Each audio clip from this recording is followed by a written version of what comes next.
Então é isso, agora eu gostaria de chamar para subir ao palco o mediador desse debate de hoje, que eu tenho a honra de chamar porque é da minha equipe, né? É um dos fundadores desse programa, veio antes de mim, então estou contando aqui um detalhe, cheguei depois dele, que é o Vitor Fontes, que é o nosso especialista de educação da Casa Firjan. Seja bem-vindo aí ao Aquário.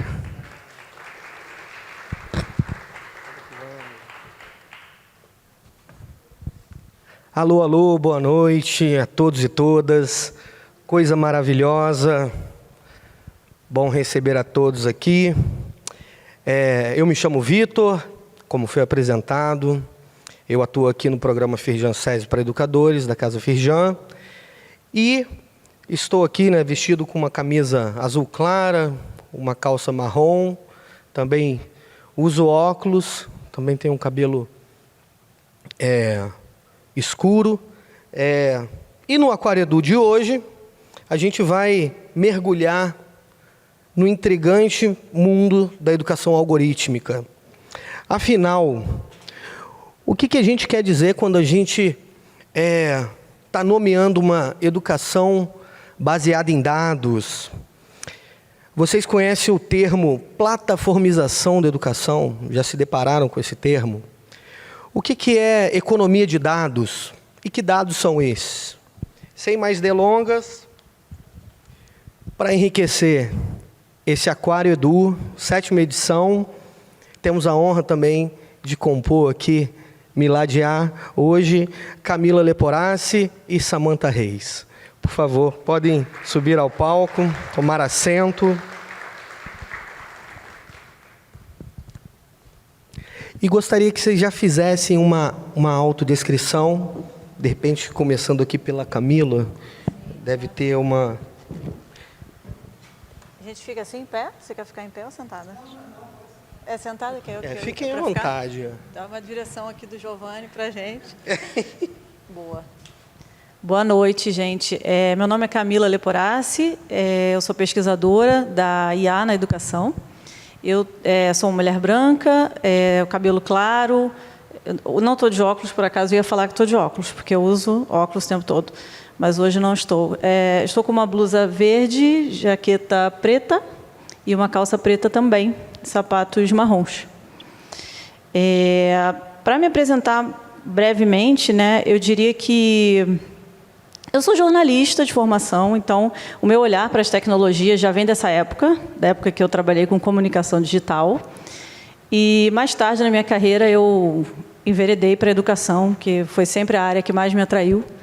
E quando eu fui fazer meu mestrado e doutorado em educação, eu me interessei pela área da cognição, para compreender como o ser humano funciona e também compreender como a inteligência artificial funciona. No fundo, ela é inspirada no ser humano, mas eles são muito diferentes. E essas diferenças me interessam. Especialmente no doutorado, eu me aprofundei bastante na questão da aprendizagem humana, em diálogo com o aprendizado de máquina, machine learning, que vocês já devem ter ouvido falar, que é uma vertente da inteligência artificial. Então, vou parar por aqui para a gente seguir para a Samantha. Obrigada, é um prazer estar aqui, obrigada pelo convite. Prazer todo nosso. Estou muito feliz de participar. Uma honra ter você aqui. Obrigada. Samantha. Boa noite a todos, a todas e a todos. Eu sou Samantha Reis, sou física de formação e analista de dados no Datalab, cientista de dados aí, que a gente faz um pouco de tudo, da equipe de dados do Datalab há 5 anos. E durante esse tempo eu venho trabalhando com dados, sobretudo sobre raça, gênero e território, pensando em impacto social e políticas públicas. Você também pode fazer sua autodescrição? Verdade, me desculpe. Eu sou uma mulher negra, estou de jaqueta preta, um lenço marrom, uma calça marrom, tênis brancos, tenho um cabelo cacheado com franjas. Maravilha. Bom, em um mundo digital, a educação se transforma. Plataformas surgem, a inovação se conforma. Dados fluem, informações se entrelaçam, riscos e possibilidades juntos se abraçam. Nas nuvens de dados há um brilho de esperança. Tecnologia avança, a educação se lança. Mas cuidado é preciso. A privacidade é um tesouro. Proteção de dados, um valor que é de ouro. Plataformas abertas, um caminho a explorar. Soberania digital, um sonho a alcançar. Infraestruturas robustas, seguras e eficazes para um futuro educacional sem amarras e audazes. Que a tecnologia sirva ao bem comum, que a educação floresça como um jardim em junho, com dados protegidos e acesso universal, construiremos juntos um futuro digital. Bonito, né? Vocês conhecem esse autor? Alguém conhece? Mas qual? Copilot, né? Então, eu solicitei, na verdade, ao Copilot que analisasse, né, o documento Educação em um Cenário de Plataformização e Economia de Dados. É um documento, né, do Comitê Gestor da Internet no Brasil. E solicitei que ele criasse um poema evidenciando aí os riscos e oportunidades da temática. Eu achei o eu lírico um pouco otimista demais. Será que ele está sendo otimista? Será que, de repente, eu estou sendo pessimista? Mas que bom que a gente tem aqui mulheres incríveis para ajudar a gente a responder algumas dessas perguntas que a gente já iniciou aqui. Bom, então, inicialmente, um grande bloco assim, para a gente pensar as nossas temáticas. Vamos chamar aqui a temática, a ideia de educação algorítmica, né, como uma noção nova. Camila, afinal, o que é uma educação algorítmica? E o mais, né, o que está em jogo quando a gente está tratando de uma educação algorítmica? Então, Vitor, eu considero que, desde quando a gente começou, né, quando veio esse título incluído, né, no próprio encontro aqui, Educação Algorítmica, eu comecei a pensar como eu considero ela, ao falar de educação algorítmica, eu penso mais do que dados, eu vou além da educação orientada a ou por dados, porque me parece que ela é algo mais amplo, por a gente estar falando de um contexto maior, né? A educação orientada por dados ou a dados, ela seria basicamente uma educação que vai se guiar pela coleta e armazenamento de dados para definir para onde vai, né? Assim, eu acho que é um pouco mais restrito. Mas educação algorítmica me faz pensar diretamente no conceito que eu desenvolvi no meu livro, no meu trabalho, o conceito de algoritmosfera. Passou rápido o slide da apresentação, isso, mas esse título do meu livro, Algoritmosfera, ele veio de uma tentativa minha de explicar esse contexto algorítmico em que todos nós estamos, né, e que nos conecta a plataformas digitais o tempo todo, independente do que a gente esteja fazendo e de qual seja o nosso trabalho e tudo mais. A gente está conectado a sistemas e a gente está fornecendo dados para esses sistemas o tempo todo. Então, estar na algoritmosfera é estar alimentando essa atmosfera algorítmica, né? E também sendo alimentado por ela. Então, é uma retroalimentação. Eu estava buscando uma maneira de explicar isso quando eu cheguei a esse termo, e aí ele acabou dando nome, né, sendo o título do meu livro. Então, quando eu penso em educação algorítmica, eu também acho que eu visualizo algo para além da educação orientada por dados, porque seria, na minha perspectiva, essa educação que surge nesse contexto algorítmico e que precisa dar conta de uma série de demandas, né, que são muito atuais, mas que até, por incrível que pareça, às vezes a própria IA é que vai mostrar o que a gente está fazendo com a educação, né? A própria IA é que vai questionar a educação. O uso da IA pode chegar a colocar a gente de frente para o que a gente tem feito, para que educação a gente tem feito nos últimos anos. Por exemplo, quando a gente pensa na concepção de aprendizagem que está predominando, que é uma concepção de aprendizagem muito conteudista, as pessoas têm que aprender muita coisa em pouco tempo, muito conteúdo em pouco tempo. Existe uma certa concepção de eficiência, né? Quando o aprendizado foi rápido, foi num curto espaço de tempo que se conseguiu enfim, absorver uma certa quantidade de conteúdo, a gente tem um foco numa aprendizagem muito conteudista. Isso, por exemplo, faz a gente questionar a própria IA na educação, porque quando a gente vê os alunos usando essa preocupação dos professores, né, dos alunos usarem a generativa para fazer seus trabalhos, por exemplo, talvez terceirizando o processo de pensar ou de produzir para uma IA, eu acho que isso faz a gente questionar a própria concepção de aprendizagem que a gente tem, faz a gente repensar a educação. Então, eu estou querendo dizer isso, né? Claro que, nesse momento, eu estou aqui abrindo alguns caminhos para a gente, eu não estou indo numa direção só, eu acho que é um pouco a provocação inicial aqui do Vitor é essa, né? Eu tentar trazer um pouco desse início, né? Acho que é uma reflexão muito grande o que seria a educação algorítmica, mas me faz pensar nessas questões que eu venho trabalhando e que são de uma via de mão dupla. Pensar educação com IA, mas também a IA fazia a gente pensar a educação. Em relação ao conceito de algoritmosfera, eu acho que vale a pena trazer para vocês algumas questões que estavam, estão, continuam na minha cabeça quando eu coloco isso, né, para as pessoas. Eu falo, nós vivemos nessa algoritmosfera. O que isso significa? Como é que está essa atmosfera algorítmica? Eu sempre me refiro a ela como uma atmosfera que está um pouco complicada da gente respirar, porque ela não é só bonita como o poema do modelo de IA generativa que o Vitor leu no início. Ela também traz uma série de desafios. E é claro que tem uma sedução, tem um mistério, tem uma série de maravilhas, né, que a IA, que se destaca que a IA é capaz de fazer. Mas também a gente já tem também um caminho na educação, na pesquisa, de pensamento crítico sobre isso, de uma análise mais cuidadosa do que pode estar acontecendo.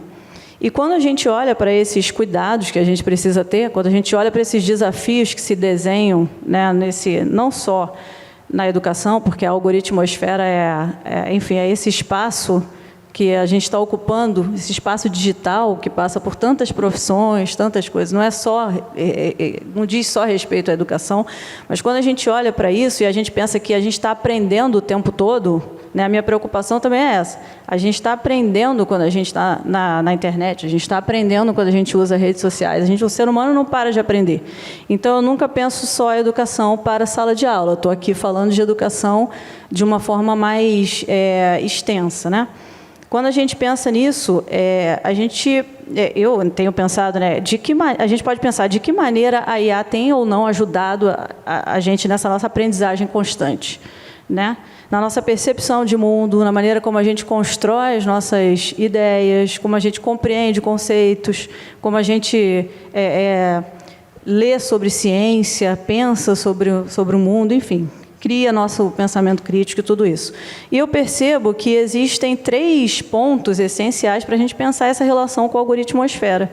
Eu costumo trazer esses pontos para organizar um pouco, até assim, as questões, né? Porque, em geral, todos nós estamos tendo muitas questões sobre IA. É muito, muito comum, assim, num evento como esse, num encontro como esse, aparecerem questões muito diversas, né? Isso mostra que existe uma curiosidade, uma vontade, né, em geral, assim, da sociedade por esse tema. Então, eu sempre procuro organizar esses desafios que a gente tem em 3 pilares, como eu falei.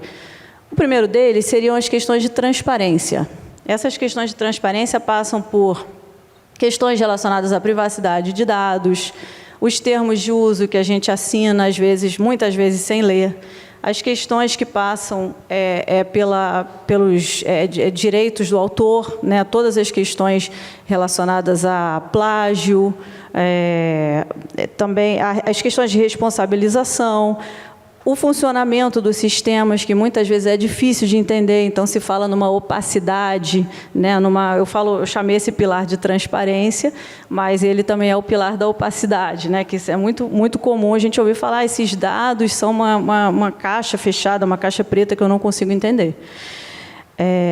Então, assim, as leis e regulações que estão sendo desenvolvidas, mas isso é um nó ainda, Tudo isso eu costumo categorizar nesse pilar da transparência. E a gente tem outro pilar, que é o da experiência. Eu chamei assim porque é relacionado a essa coisa de como nós estamos construindo a nossa visão de mundo e se a IA está ajudando a gente a ir mais longe nessa construção ou se ela está, por outro lado, acabando por fechar mais a visão da gente, das pessoas, e gerando uma certa circularidade estética, mas não estética no sentido muito filosófico, estética no sentido de todos os tipos de experiência que a gente possa ter. E parece que quanto mais a gente usa IA, mais as nossas experiências, de alguma maneira, se repetem. E isso é preocupante. A gente não deveria estar expandindo o nosso conhecimento, né, com tecnologia. Todas as questões de desinformação e fake news e coisas do tipo também eu colocaria nessa dimensão, porque elas dizem respeito a essa forma como a gente interpreta o mundo, acessa o mundo por meio de tecnologias, né?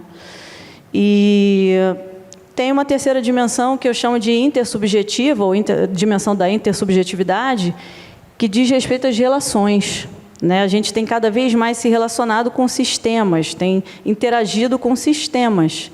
E isso gera, muitas vezes, ansiedade, gera uma certa dificuldade, porque as pessoas, às vezes, querem falar com o ser humano, estão falando com o sistema, né? Tem também outras questões um pouco mais desafiadoras, como, às vezes, a gente quer falar com alguém, parece que a pessoa está um pouco maquínica, alguma coisa, não sei se isso levanta aí se vocês se identificam, né? Mas, enfim, na minha pesquisa isso tem aparecido.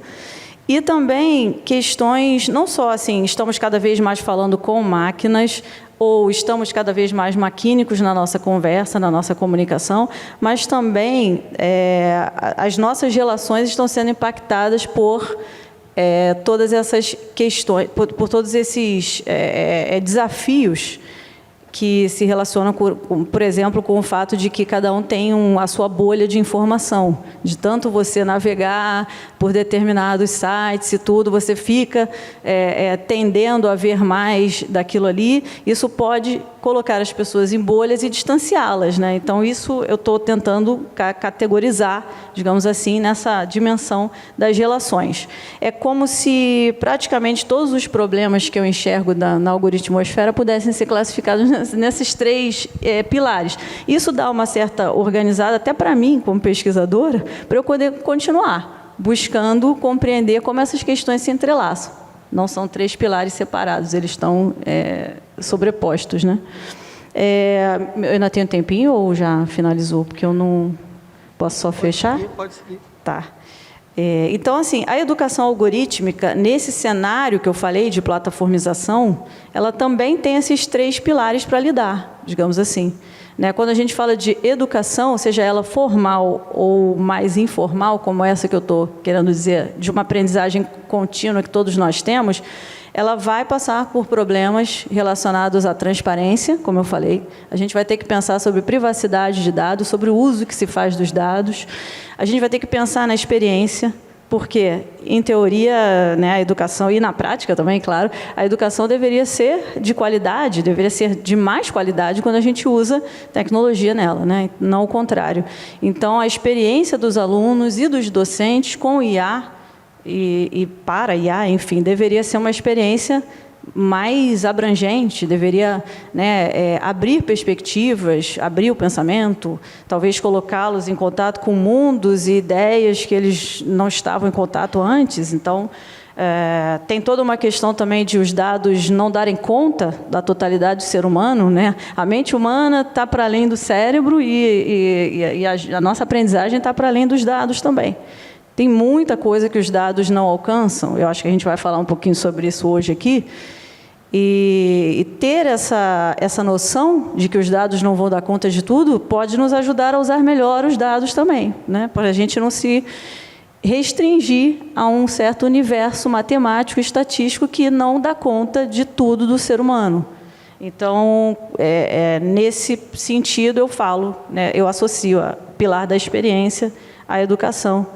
Né? E a questão da intersubjetividade ou das relações na educação é muito forte, né? A gente não pode não ter trocas o tempo todo, né? A gente precisa das trocas entre alunos, entre professor e aluno, entre gestores escolares, a sociedade, são muitos atores que precisam estar se relacionando. Então, intersubjetividade, eu acho que não tem nem o que discutir. Quando se trata de educação, não dá para ser robótico, porque ser robótico vai tornar a educação, vai fazer ela perder alguma coisa que é dela, que é muito dela, que é muito própria.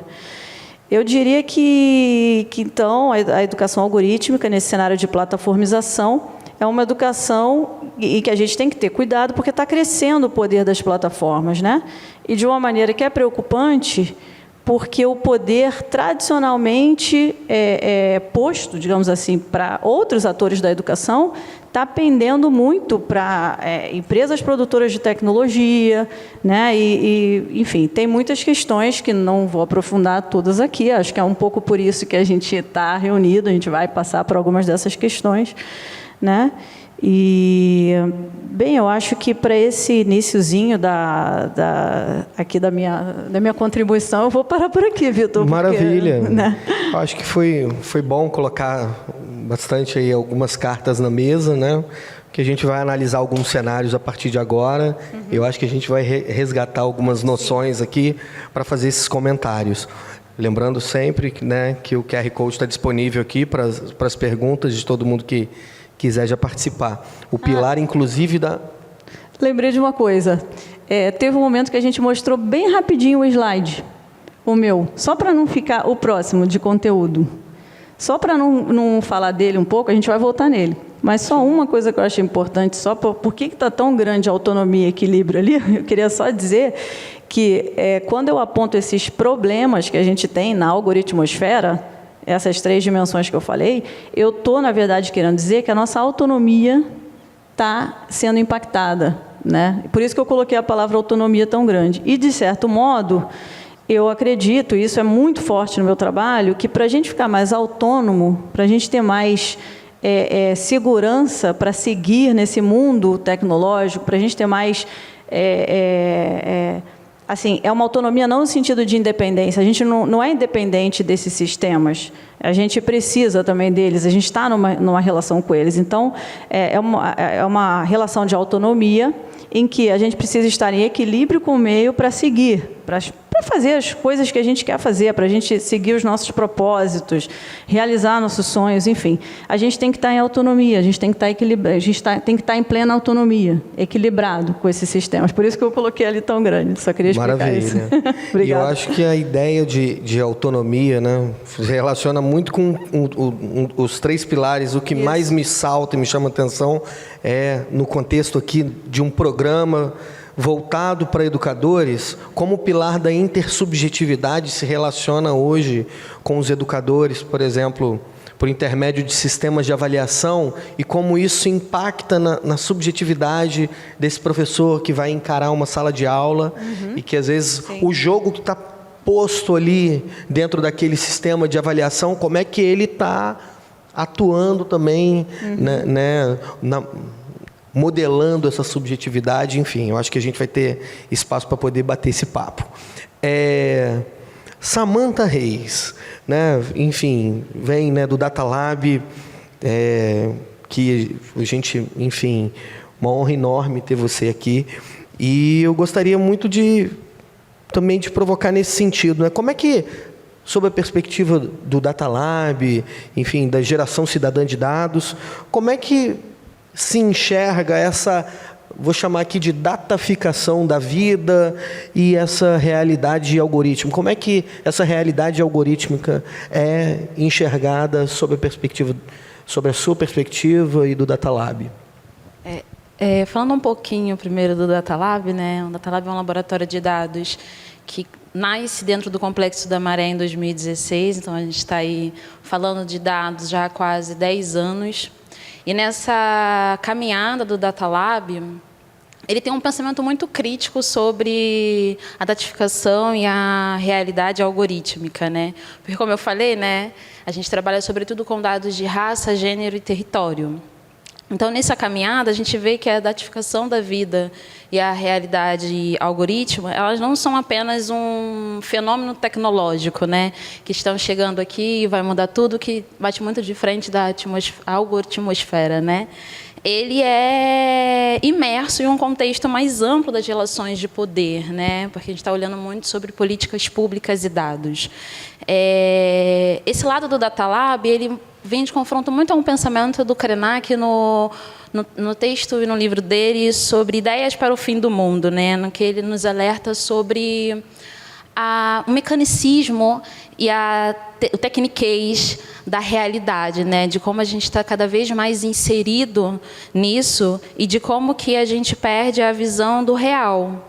Então, o Data Lab, ele traz essa visão numa realidade de que a gente precisa observar, sobretudo, a coleta e a manipulação de dados feita atualmente. Isso é evidente muito nos nossos trabalhos, sobretudo em um trabalho que a gente trouxe recentemente, no final do mês passado, na qual a gente lançou uma reportagem de uma pesquisa que a gente fez, chamada Explana, uma pesquisa que traz um levantamento de dados sobre a população LGBTQIA+, e redes sociais. E a gente trouxe evidenciando sobre... O nome da reportagem é Na Mira dos Algoritmos. A gente traz até um caso de um jovem de Chicago que caiu no algoritmo de predição da polícia de Chicago, que detectou que ele era um suspeito em potencial. Isso tudo porque ele era um jovem negro que morava em um território marginalizado de Chicago. Um outro caso que a gente também traz e que está muito dentro dessa visão do algoritmo e da sociedade é o Chavoso da USP. Eu creio que alguém já deve ter ouvido sobre esse jovem. É um jovem periférico formado em Sociologia pela USP, e ele caiu, né, no reconhecimento facial do algoritmo da Polícia Militar de São Paulo. E esses são os exemplos do qual a gente traz e elucida dentro do Data Lab como a gente tem que ter um pensamento crítico sobre os dados, né? E pensando isso como uma educação, né, como que a Camila trouxe, a questão da educação algorítmica, é pensar que, apesar de a gente estar, né, o tempo todo, né, os nossos gostos, os filmes, né, o que a gente vai comer lá no iFood, o que a gente vai assistir no Netflix, essas recomendações que acaba a gente não tendo quase mais autonomia sobre escolher, porque já escolheram pela gente, né? Então estão escolhendo o quê? Quem estão sendo reconhecido? Então, são essas provocações que o Data Lab faz para a gente trazer o pensamento crítico de uma realidade social, porque a IA está aí, mas os problemas sociais eles não se terminam, né? Então, o algoritmo da Polícia Militar ele vai reafirmar as desigualdades sociais, né? Um algoritmo de recomendação de filme ele vai reforçar cada vez mais com que a gente consuma conteúdos menores, pequenos, rápidos, e que não faça a gente refletir, pensar. Então, a gente traz esses exemplos e, dentro do nosso trabalho, é reforçar o pensamento crítico sobre inteligência artificial, sociedade, cultura, política. Isso também é arte, com certeza, né? Porque a gente já acabou de vir de uma discussão sobre, né, a arte feita por inteligência artificial. A gente, no final do ano passado, a gente é um grupo, uma organização que a gente tem os pontos críticos, mas a gente sabe que a gente está na algoritmosfera e a gente não vai sair desse lugar, né? Então, a gente precisa construir armas para poder sobreviver nesse lugar. Então, a gente pensa que, apesar de todo o ponto crítico, a gente precisa também trazer a educação para um lugar que a gente não pode afastar, né? E trazendo também um pouco ali do pensamento da Bell Hooks, né? Que é ensinando a transgredir. É a gente trazer o que Paulo Freire aqui no Brasil sempre falou, que é a educação como prática da liberdade. A gente precisa ensinar, a gente precisa passar esses conteúdos na educação. Então, ano passado, a gente trouxe um posicionamento político sobre educação algorítmica. A gente trouxe um projeto, um um curso de 4 aulas sobre descomplicando IA dentro do complexo da maré. Porque esses corpos, eles precisam entender o que é o algoritmo para além do matematiquês, né? Foram 4 aulas que não foi ensinando como se faz uma regressão logística para chegar a um número que vai dizer que você passou em matemática ou não. Não é isso. É trazer sobre direitos na internet. É sobre trazer o que o Instagram está fazendo com o nosso dado. Por que é importante a gente ser crítico, né? A Sodré traz isso, né, sobre as fake news. Como a gente tem que ser crítico sobre o dado que está sendo relatado no Jornal Nacional, sobre o dado que está sendo relatado no Instagram, no LinkedIn, em todas as redes. Porque a gente não sabe mais, na estatística, né, o achismo, né, é muito julgado, mas o dado ele também precisa ser. Porque as fake news elas estão aí e elas usam desse lugar do dado para poder trazer o posicionamento radical sobre políticas, né? E isso não só falando de políticas de uma coisa, mas numa visão desse posicionamento sobre inteligência artificial e tecnologia. Então, ano passado, a gente teve esse posicionamento político de trazer à Maré esse curso que falou sobre direito na internet, que falou sobre jornalismo de dados, que falou sobre cuidados digitais, né, que perpassa por esse lugar, como que a Camila trouxe. Então, o DataLab, ele olha a datificação e a realidade algorítmica com um lugar crítico, mas também de um lugar de que a gente precisa caminhar como comunidade. Não tem como a gente deixar as coisas acontecerem, mas a gente não pode deixar se permear pelos olhares mecanicistas das coisas, né? Então, trazer aí, como o Krenak diz, né, no fim do mundo, né, a gente precisa construir ferramentas para isso. Então, se politizar, questionar, né, as plataformas. Hoje, a gente, na geração, por exemplo, cidadã de dados, a gente sempre, quando vai falar sobre dados, a gente vai falar sobre as questões da plataforma, que é, por que você usa o Google? Se você coloca o seu dado lá no Google, de quem é esse dado? É seu ou é do Google? Está lá no Drive. E olha que você, às vezes, ainda tem que pagar o Drive para permanecer os seus dados lá. O dado sensível da sua pesquisa está onde? Isso foi uma questão, por exemplo, que na pandemia se levantou muito, porque as universidades cada vez mais, né, se entraram aí nas plataformas, e isso começa a criticar. A gente no DataLab, a gente usa esse tipo de plataforma, mas a gente usa com um olhar muito específico, que é o dado sensível das nossas pesquisas não estão nessas plataformas, a gente usa a plataforma de software livre, a gente pensa nesse lugar, a gente usa em pesquisas formulários que são com dados criptografados, porque dados sensíveis. A gente estava falando, sobretudo, de posicionamentos políticos, sobre raça, gênero, território. Então, a gente precisa aguardar os nossos respondentes sobre essas políticas. Então, a gente, em meio disso tudo, apesar de ser crítico, a gente vai usando, construindo ferramentas para poder caminhar, né? E levantando a bandeira, né, gente? Que a gente nunca deixa de levantar. Maravilha. Eu vou aproveitar, inclusive, esse gancho. Acho que onde você aí estacionou, acho que a discussão, né? A gente traz um dado de 2021, desse mesmo documento que eu pedi para o Copilot antes de produzir uma poesia, né? Ele analisasse esse documento. Ele é um documento de 2021. Obviamente, ele já captura um pouco do reflexo ali da pandemia no desdobramento da plataformização, enfim, da educação, mas que na atualização, nós que agora estamos em 2025, em que sentido esses dados crescem, né?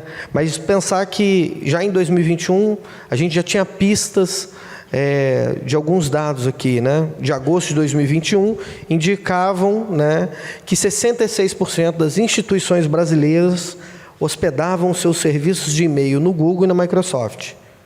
O cenário é acentuado para as secretarias estaduais, que vão para os 75% dos servidores de e-mail utilizados estão associados às mesmas empresas. E aí eu continuo contigo, então, Samantha. A diretora e fundadora do Instituto Educa Digital, Priscila Gonçalves, ela atenta para o fato de que poucos gestores poucos mantenedores, coordenadores, mães, pais e responsáveis estão cientes de que estudantes e educadores têm seus dados coletados e utilizados.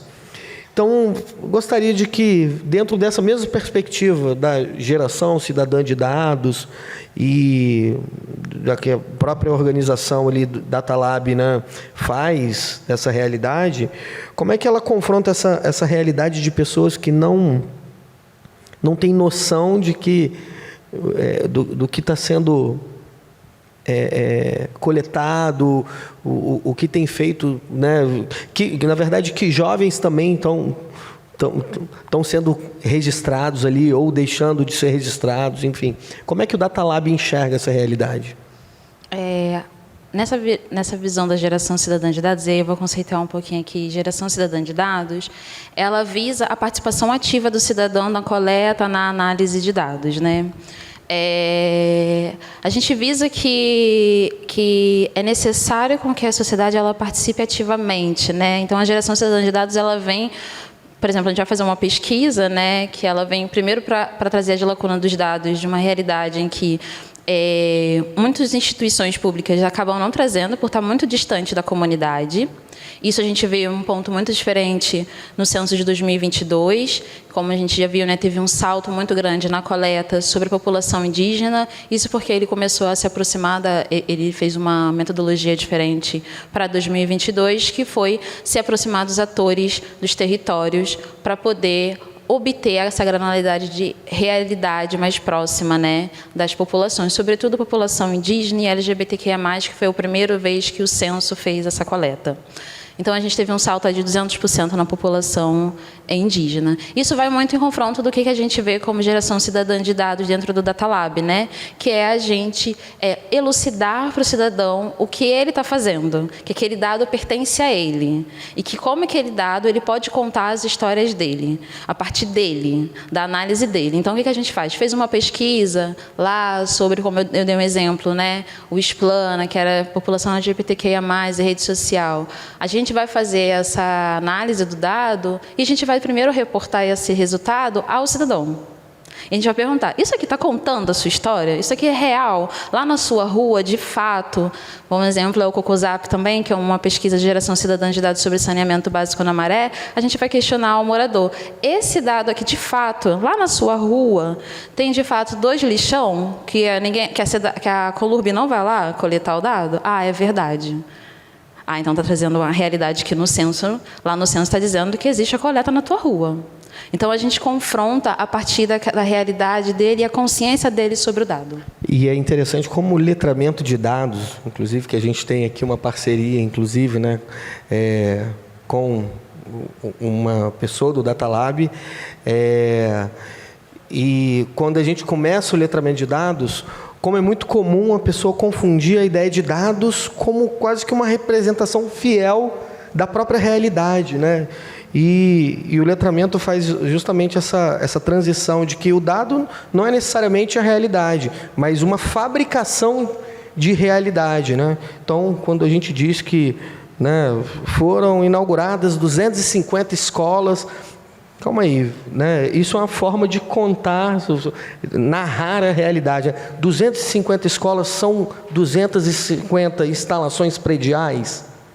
Ou 250 escolas são 250 projetos políticos pedagógicos que são discutidos, construídos, gestão participativa, né? Então, a forma como o dado é narrado também diz muito sobre quem tem o poder de narrar essa história e como o Data Lab ocupa esse espaço, né? Toma o poder de tomar esse espaço para narrar a própria história, dados sobre quem importa, né? Maravilha. Camila, ainda nesse cenário desses dados de 2021, o professor da Unicamp, Rafael Evangelista, estou lendo cada vez mais coisas dele, gosto cada vez mais dele, ele diz que as plataformas são realidades inexoráveis frente aos diversos processos de digitalização em curso na sociedade. Como é que você enxerga o cenário de plataformização da educação e economia de dados? Pergunta complexa, eu diria. Não é pouco complexa, não.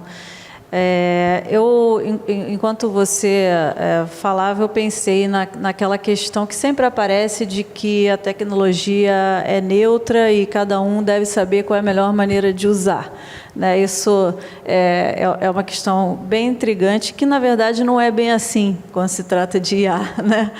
Porque a gente já falou aqui sobre algumas forças que estão em jogo, né? Digamos assim. Então, o que eu estou querendo dizer é que é muito pesado você dizer assim, para o professor, para o aluno, né, decidir como usar, que vai usar da melhor maneira, uma tecnologia que está desenhada de uma forma a coletar dados para diversos fins muito pouco claros, e também essa coleta, a forma como ela é feita também é pouco clara. Então, será que não é injusto a gente dizer, olha, docente, procure a sua melhor maneira, olha, estudante, você use com responsabilidade.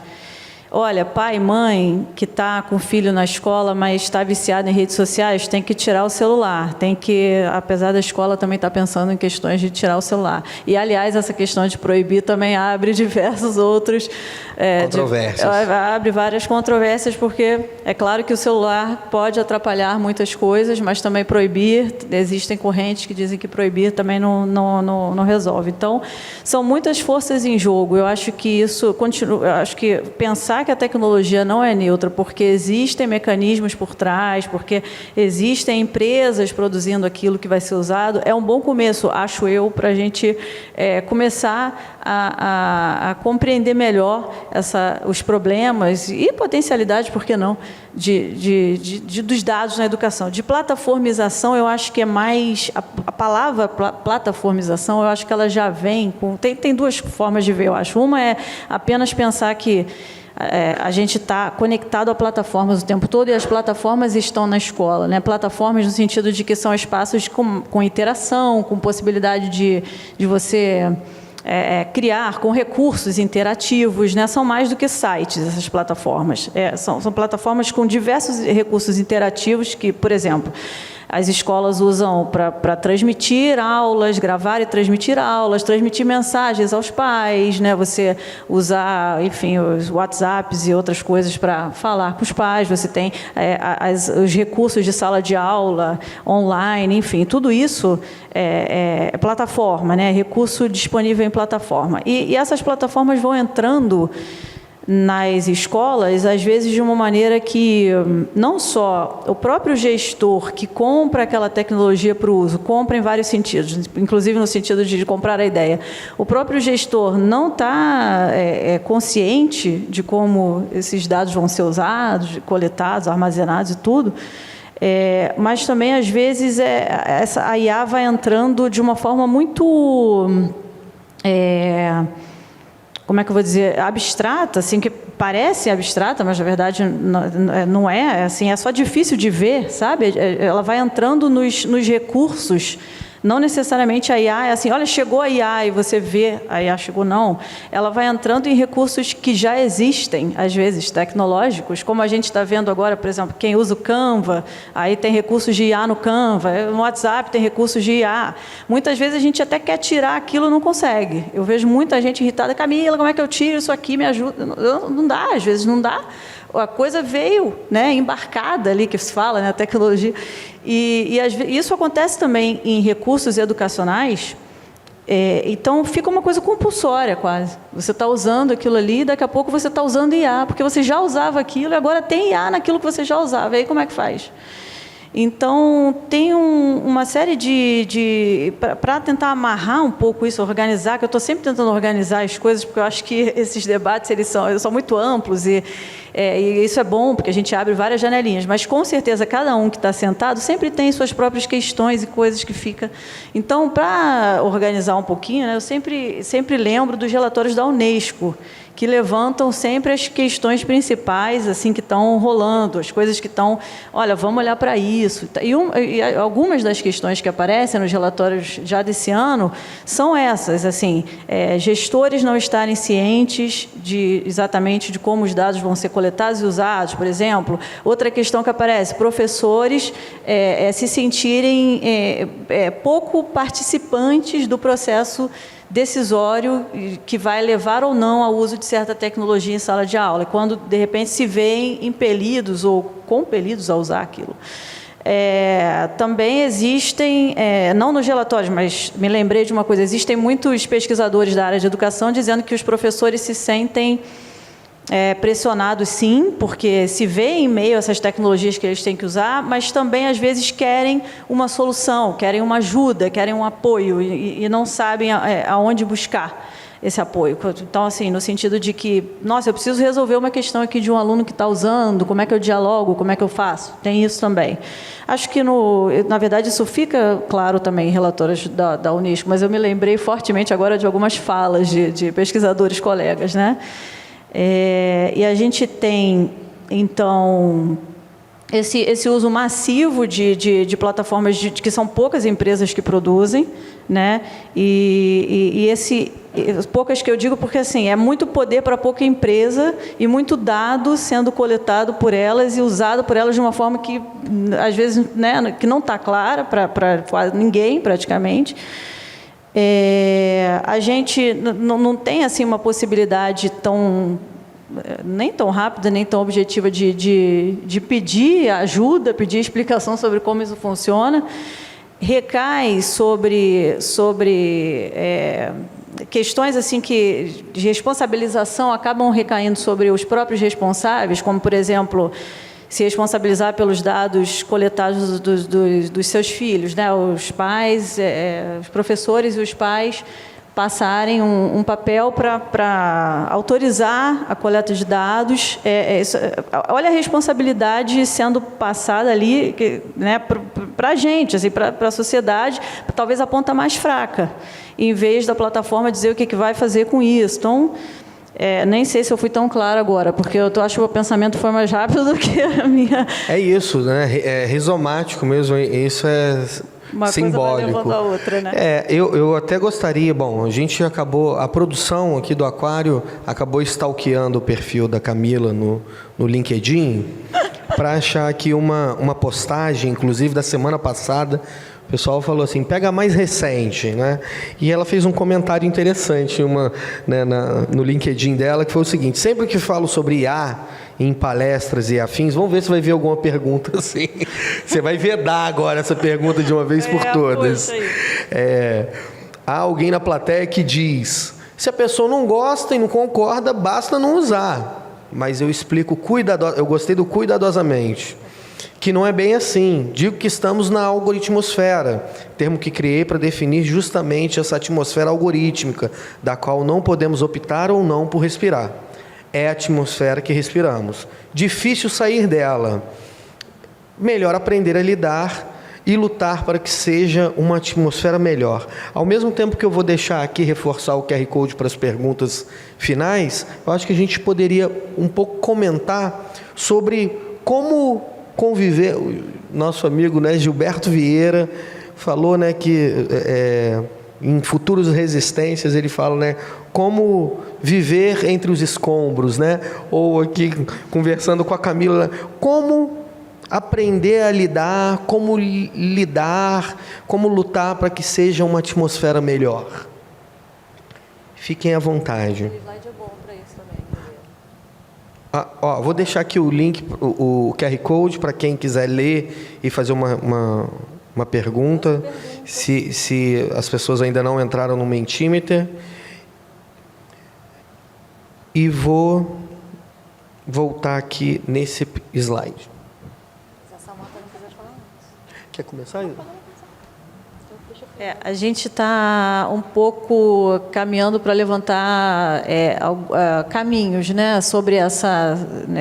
acho que é um pouco isso, né, que está sendo proposto aqui nesse momento aqui do nosso encontro. Acho que Então, estamos na algoritmosfera e o que a gente faz, né? Se esse ar não está muito respirável, como é que a gente vai melhorar isso? O que a gente faz? Aí eu fico imersa nisso quase todo o tempo, né? Nesse slide, eu procurei trazer alguns insights, talvez, para a gente pensar junto, né? E tem uma palavra ali, cocriação, que está logo abaixo, é autonomia e equilíbrio, cocriação. Eu acho que cocriação está pulsando bastante hoje aqui.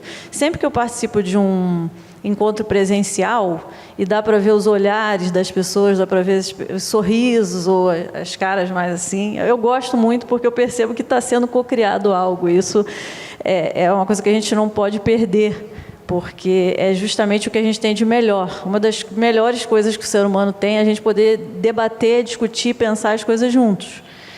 E claro que dá para fazer isso online, né? Mas tem um valor muito grande quando a gente realmente se encontra. Eu acho que criam-se laços fortes ali, acontecem coisas bacanas. E esse para mim é um ponto essencial. Para a gente fazer sentido junto dessas coisas, ou criar sentido para elas, enfim. Eu acho que conversar, ter esses momentos assim, é mais que essencial. E também pensar soluções coletivas, como a Samantha tem colocado, né? Ela faz parte de um grupo grande que está promovendo mudanças, transformações, que está tentando endereçar essas questões todas que aparecem. Então, temos aqui a prova viva de que isso é essencial, a gente se unir para pensar tudo isso, co-criar. Acho que eu destacaria. A gente, então, acho que está nesse diálogo, porque, né, não vou fazer aqui uma autopromoção. Acho que eu vou fazer uma autopromoção, porque o programa Firjan SESI aqui na Casa Firjan, acho que constrói um pouco isso dentro do contexto específico dos educadores, né? Então, eu tenho aqui uma relação engraçada, porque, de alguma forma, eu me relaciono um pouco com o curso que a gente tem de letramento de dados para educadores, que é um curso maravilhoso. Algumas pessoas aqui na plateia estão fazendo assim, acredito que já tenham feito esse curso aqui. É realmente maravilhoso, e é esse espaço onde a gente coletiviza, a gente cocria esse entendimento, né? E a gente também agora, nesse ano, ofertou o letramento em IA para educadores. Então, acho que são dois ambientes onde a gente está conseguindo formar pensamento crítico, superar a ideia de dados, sendo uma mera representação da realidade, mas uma fabricação, uma forma de contar, né? E começando a pensar que, né, de repente, de todos os professores que estão nos escutando, e professoras que estão nos escutando aqui agora, de repente, nenhum foge mais à realidade de uma plataforma adaptativa, de algum recurso, enfim, digital, mas poucos desses foram envolvidos na discussão, na estruturação dessas plataformas, né? Então, acho que dentro desses ambientes é onde a gente coletiviza essas angústias e a gente vai pensando, acho que, saídas para resistir entre os escombros, né? Eu acho que tem um ponto que é muito legal da algoritmosfera que a Camila traz, que eu acho que a gente também trazer para a nossa realidade, né? A gente está vivendo nisso e trazer para a nossa realidade. Como professor de matemática, traz esses conceitos. Como professor de história, traz esses conceitos. A IA foi construída lá em 1950, né? A conceituação. Então, como traz em paralelo esses conceitos para dentro da sua realidade de sala de aula, para dentro da sua gestão, né? E trazendo também, eu acho que um pensamento de quando a gente vai ali na Data Lab pensar sobre essas questões de inteligência artificial, eu vou trazer um pensamento que é do Ney Lopes e do Simas, em Filosofias Africanas, que é entender a subjetividade dos alunos, né? Sobretudo dos alunos mais marginalizados. E aí a gente traz isso porque as inteligências elas vão reforçar essas desigualdades sociais. Então, sobretudo nas escolas, né, onde a gente está... Acho que a primeira vez a gente está se debatendo também com alunos que não é só meros espectadores, né? Eles estão, né, com a TikTok, com a rede social, com o ChatGPT, eles cada vez mais estão se sentindo individualizados mesmo e estão se sentindo encorajados a trazer os seus pensamentos para a sala de aula. E eu acho que isso também é uma oportunidade, né, da educação também ser transformadora e trazer uma prática, como Paulo Freire sempre nos colocou, né, libertadora. Eu acho que isso é importante, sobretudo nesse momento de algoritmização, de inteligência artificial, da forma das redes sociais, da plataformização da educação, da plataformização das nossas vidas. Eu acho que é importante a gente ressaltar esse ponto. Maravilha. Bom, acho que eu poderia abrir aqui para duas perguntas, uma ou duas perguntas breves, da plateia, se alguém quiser fazer aqui agora alguma pergunta, seja de repente um professor, uma professora que usa de repente algum sistema, seja na educação pública, privada, um coordenador pedagógico. Boa noite. Meu nome é Frederico, trabalho como coordenador de tecnologia educacional do Colégio Santa Teresa, na Tijuca. E eu já estou na frente, vamos dizer assim, nessa linha de frente da IA dentro da escola. Até fiz uma palestra recentemente na própria escola, mexendo nesse assunto, nesse vespeiro, né? Porque a IA entrou na escola, ela entrou de fora para dentro. Ninguém preparado lá dentro para recebê-la. E a gente está correndo com isso, está começando a criar até trabalhos com o IA na educação básica. Mas me preocupa um bocado, porque a gente vê que não tem as iniciativas elas ainda estão começando a tomar forma, e o mundo está nessa situação geopolítica que a gente vê hoje de disputa entre duas grandes potências, e a discussão ética foi para o espaço, né? Apesar da minha formação de tecnologia, eu sou licenciado em História, então eu fico sensível a essa questão. A minha pergunta é, a China já tinha colocado como obrigatório o ensino de inteligência artificial a partir dos 6 anos de idade esse ano. Os Estados Unidos acabou de copiar. E nós estamos aqui ainda sem uma direção. Temos aí a BNCC da computação, né, esse complemento, mas aí nós estamos ainda sem uma direção. O meu medo é como a gente vai colocar isso nas nossas escolas para que o abismo social não se amplie cada vez mais, né? Porque ele vai se ampliar. Na visão de vocês, como é que a gente poderia utilizar a inteligência artificial de uma forma que pudesse ser ensinada para os nossos alunos, a partir de que momento? Eu sei que é meio amplo, tá? E para evitar exatamente esse gap que a gente está tendo, e cada vez mais a gente percebe. Eu acho que sobre esse ponto que eu trouxe anteriormente, sabe? Atualmente eu tenho estudado muito sobre educação tecnológica e decolonial, para a gente trazer esse pensamento mesmo, né, de como a gente coloca isso dentro da sala de aula. Na universidade agora já está começando a discutir sobre os trabalhos acadêmicos e inteligência artificial, né? De como que, enfim, né, tem alguns alunos que fizeram algumas teses recentemente usando a inteligência artificial, que a gente vai chamar um pouco em tecnologia, que é ali a engenharia de prompt, que não é uma profissão, né? Mas é de como você usa esses tipos de inteligência ali para te auxiliar. O Word, quando chegou, todo mundo usava a máquina de escrever, né? O computador, quando chegou, a gente foi se adaptando para aquilo e teve que prender a ABNT, aí teve que fazer toda uma regulação e tal. Eu acho que a gente vê hoje, por exemplo, nas experiências que a gente tem dentro do Data Lab, com ensino de dados, né, letramento, desde análise de dados, sobre o que é inteligência artificial e esse pensamento crítico, trazendo muito para próximo da realidade daquele ser. Então, quando a gente vai falar sobre inteligência artificial dentro da Maré, a gente vai trazer, sobretudo, o ponto dos reconhecimentos faciais da polícia do Rio de Janeiro, que quer colocar em pauta ainda esse ano, né? E como que isso é importante para aquelas pessoas daquele território. Seja uma criança de 5 anos, que ela entende muito bem o que é a polícia naquele território, seja um senhor de 60 anos. E aí, um ponto que acho que da tecnologia que a gente tem feito dentro do Data Lab é a gente melhorar um pouco essa forma de falar com os jovens, adolescentes, e mudar essa forma de falar entre a população, né? Então, por exemplo, quando a gente vai falar com uma criança, a gente vai usar termos para quê? Tem um termo que o Cocozap, gente, é um termo que a gente usou para uma pesquisa, que aquele termo a gente conseguiria usar melhor dentro do território e as pessoas conseguiriam entender melhor qual era o nosso objetivo.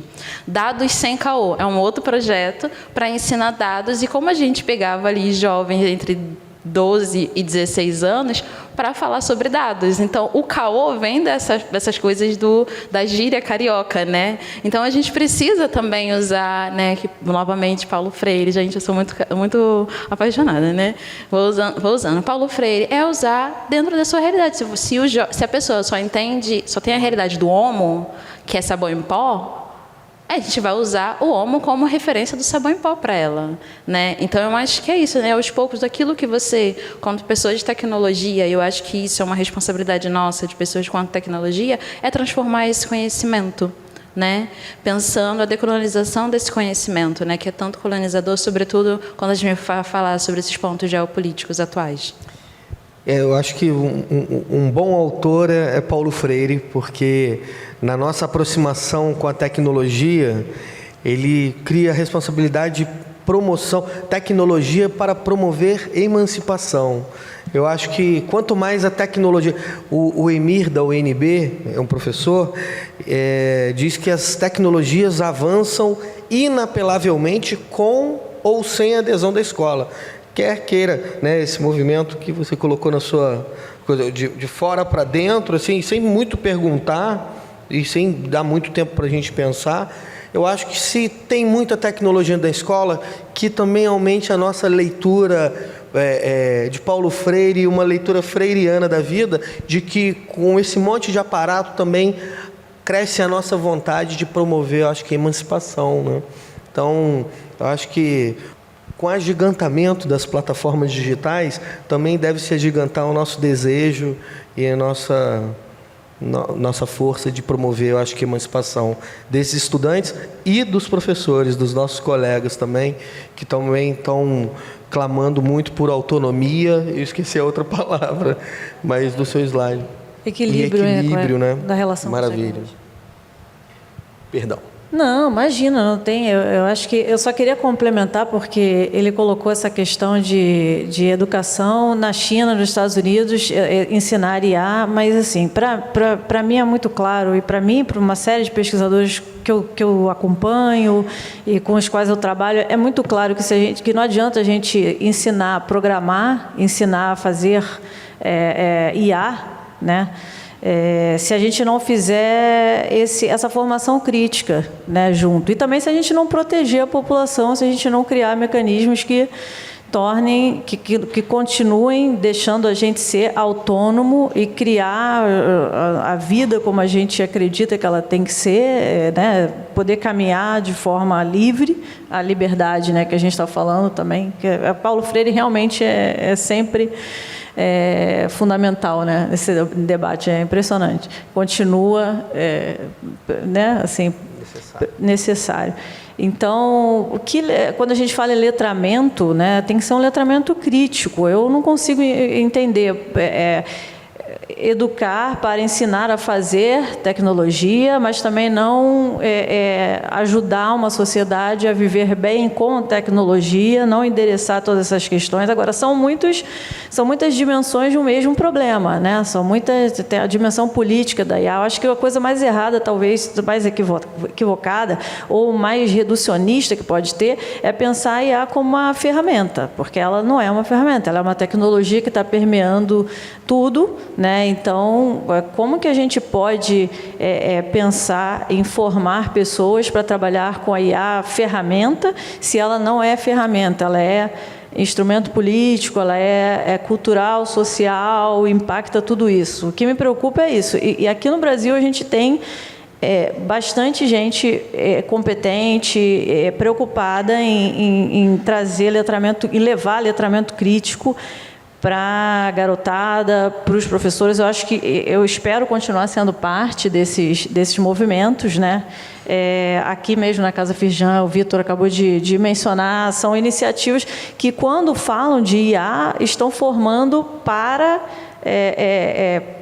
as diversas dimensões da IA, para saber fazer IA, tudo bem, mas também saber lidar com ela, as questões éticas, isso, é uma formação mais ampla. Acho que essa formação ampla tem que existir. Eu não sei em detalhes como está acontecendo em todos os lugares, mas eu acho que, da nossa parte aqui no Brasil, acho que a gente está crescendo essa visão do quão importante é ser analítico, né?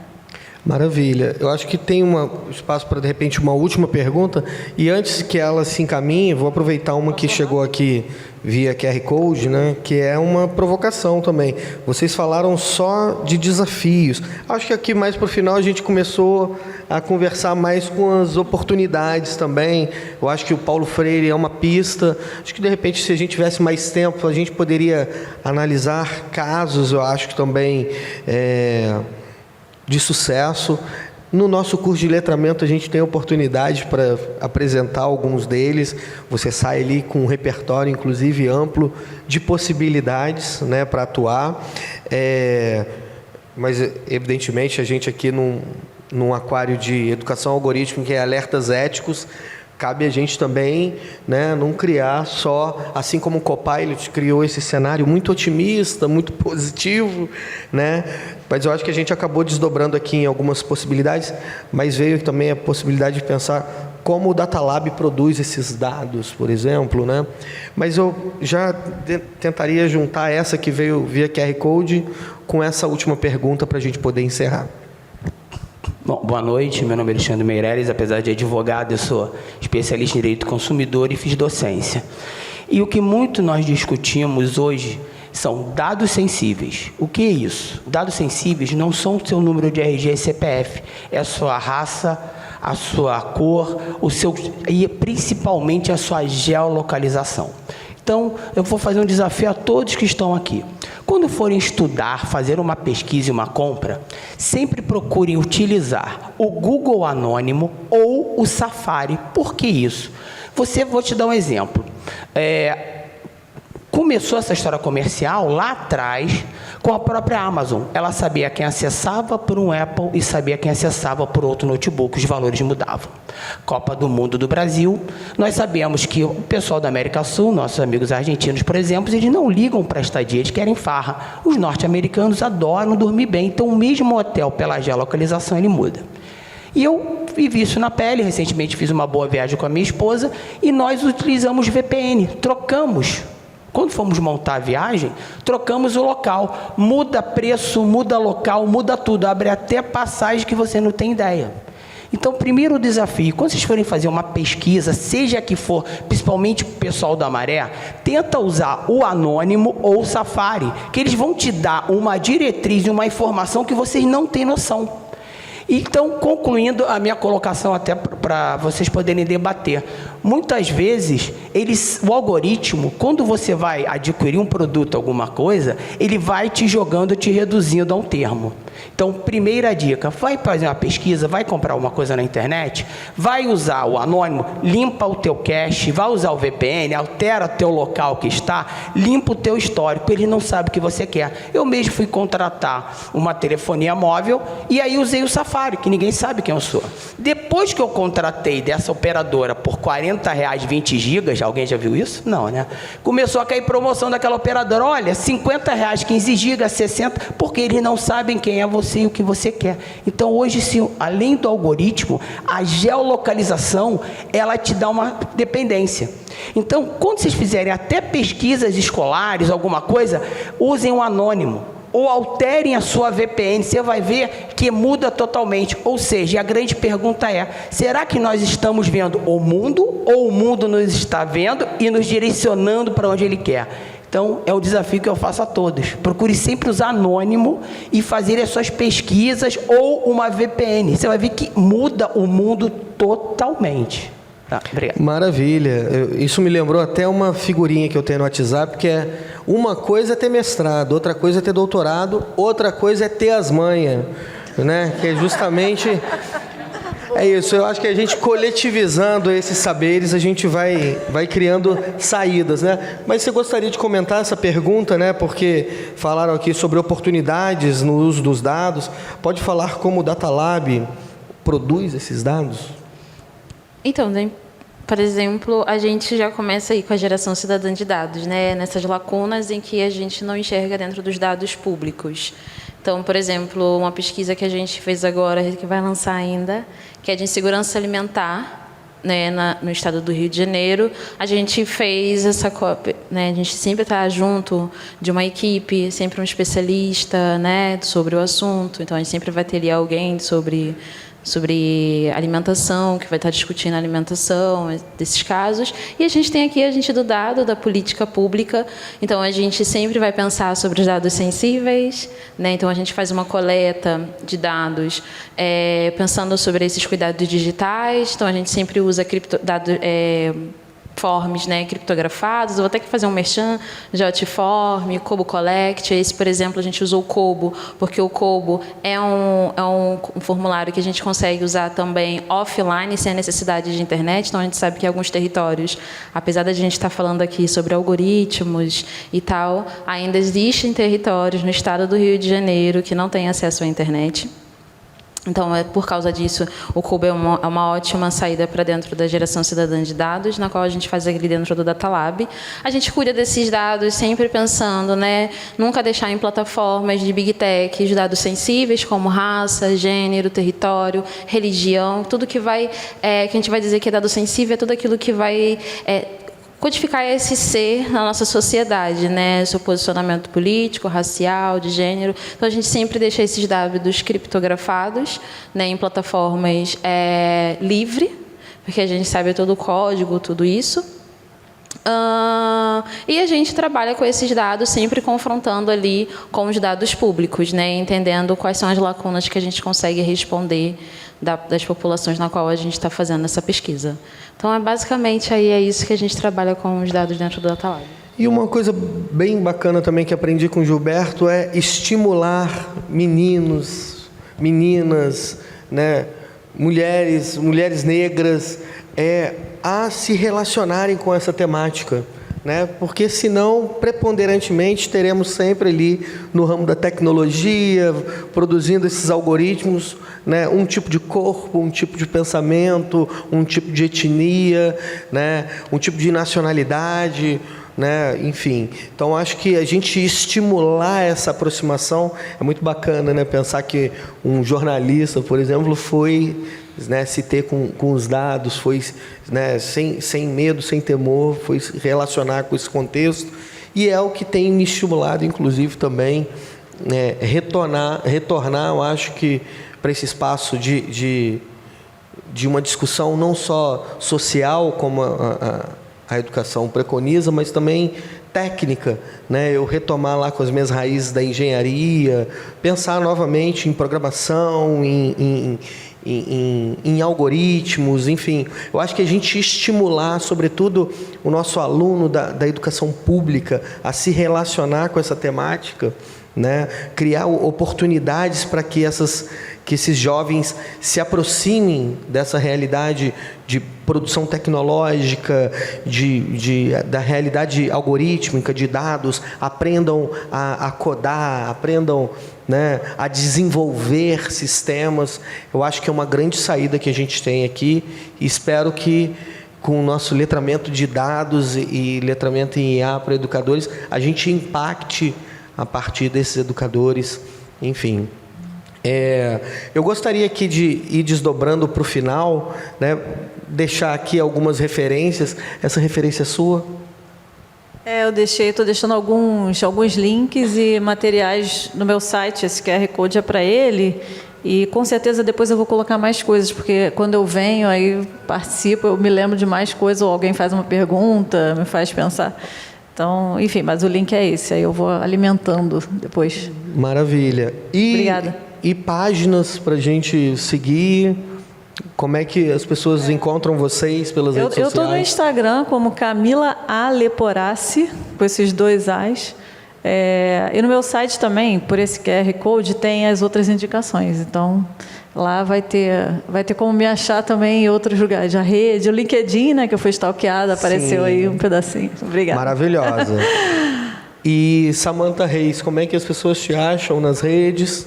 Vocês me encontram, eu sou muito ruim de rede social, mas em todas as redes eu encontro o Data Lab, e com certeza está lá a minha marcação, Samantha Reis também em todas as redes, e tem o site do Data Lab, datalab.org, tem todas as nossas entrevistas, todas as nossas pesquisas, todos os dados abertos sobre as nossas pesquisas. Maravilha. Bom, antes da gente encerrar, né, não posso deixar aqui de relembrar, né, os nossos eventos aqui da Casa Firjan, os cursos de formação continuada. Esse mês temos letramento em economia circular e práticas sustentáveis, o educação antirracista e diversidade cultural na escola. Em junho, não está aqui, mas certamente, né, divulgaremos no próximo aquário, teremos o nosso letramento de dados para educadores. Então anotem que essa oportunidade é única. Eu gosto muito, eu acho que a gente tem muita honra de fazer essa oferta aqui. É um curso muito freiriano, que apresenta muitas possibilidades da gente construir aí cenários dentro dessa algoritmosfera.